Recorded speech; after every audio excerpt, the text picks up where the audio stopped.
Welcome to Virupakshi news channel. వార్తలు చదువుతున్నది విరూపాక్షి లతారెడ్డి.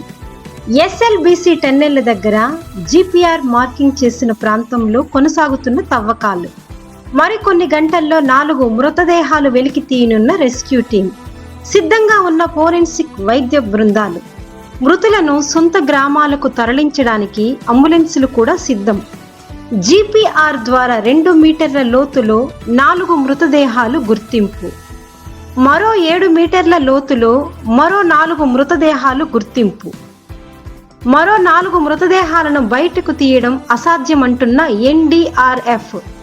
సాయంత్రం 5 గంటలకు ఎస్ఎల్బిసి టన్నెళ్ల దగ్గరకు సీఎం రేవంత్ రెడ్డి రాక.